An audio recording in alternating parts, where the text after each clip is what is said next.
What is going on, everybody? Welcome back to yet another video. In today's video, I have your weekly SPY and QQQ market update. But real quick, as always, if you guys do find value in this video, make sure to smash that like button as well as clicking that subscribe and that bell icon. It would mean the absolute world to me. But without further ado, let's hop into the video. But before hopping into the video, the first half of 2023 is officially over. And what I want you guys to do is comment down below letting me know what your second half of 2023 trading goals are. Alrighty, so before hopping into the analysis, first we want to look at the economic calendar. So going into Monday, the market is going to be closing early on Monday. I believe it closes at, I want to say 1 p.m.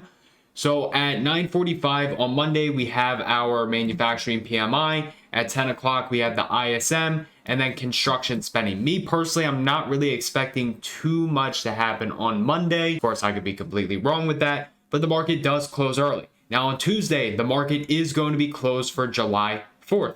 Going into Wednesday at 8:15, we have our ADP employment, factory orders at 10, and then the FOMC minutes at 2 o'clock on Wednesday.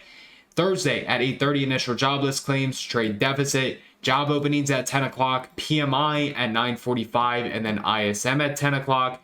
And then finally on Friday at 8:30, we have our U.S. employment report, U.S. unemployment rate, hourly wages, and then hourly wages year over year. But that is all the important economic data that we are going to be getting next week. So let's start off by taking a look at QQQ. Now, looking at QQQ, if you guys watched last week's video, I told you guys the exact level to watch, and that was the exact bottom of the week. So if we look at QQQ and we break it down to a 4-hour time frame, I told everybody to watch this pivot low to pivot high, and then this pivot low to pivot high. As we can see, price came down and it tapped that level to a T on Monday, closed right on top of it. And as a result, we are now trading all the way up at 369.1. So this entire 357 to 357.6 is a very important area. Price does dip back down into this 360 to 360.52. I am going to be interested for a potential bounce,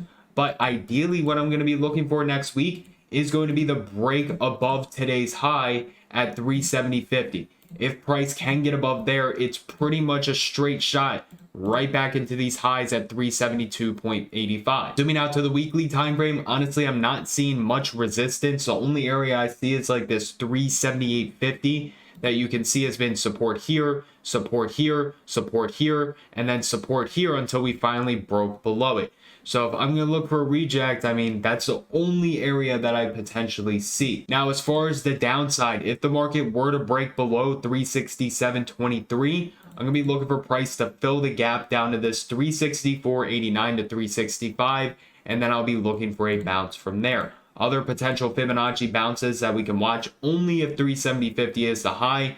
The main one I would watch would be taking Thursday's low up to the high point. Again, that's only if 370.50 is the high and price starts pulling back on Monday. So that is everything that I'm going to be watching on QQQ next week. Now, if we take a look at SPY, looking at SPY, it was able to rally all the way back up into this previous high and actually set a new high at 444.3. So two things could end up playing out right here. This could be a liquidity sweep and the market starts to pull back. If that's the case, again, we're going to start looking for some Fibonacci retracements. But if it starts pulling back hard, we do have a nice daily gap. Break below 441.10. I'm looking for the gap fill into 438.28. And then real quick, in case you guys did not know, I do have a 450-page book on Amazon titled The New Age of Technical Analysis. And in this book, I go over my entire day trading and swing trading strategy, how to find bounces, rejects, support and resistance, price targets, Fibonacci, all the indicators I use, and so much more. Plus, book number 2 is on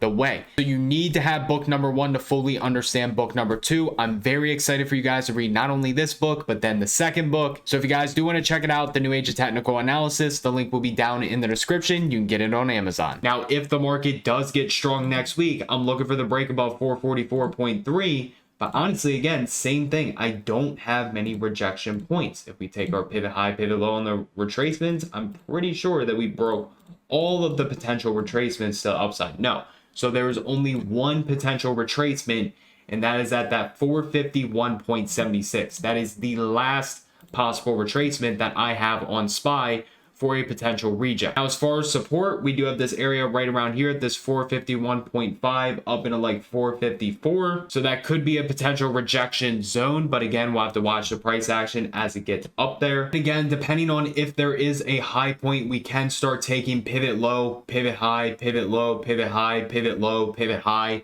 which is going to help us identify more potential areas for bounces using Fibonacci. But that's pretty much everything I'm going to be watching on SPY next week, and everything I'm also going to be watching on QQQ. So that's going to wrap up this video. As always, if you guys did find value in this video, make sure to smash that like button as well as clicking that subscribe and that bell icon. It would mean the absolute world to me. Again, comment down below what your second half of 2023 trading goals are. Everybody have an amazing rest of your day, and I'll see you guys in the next video.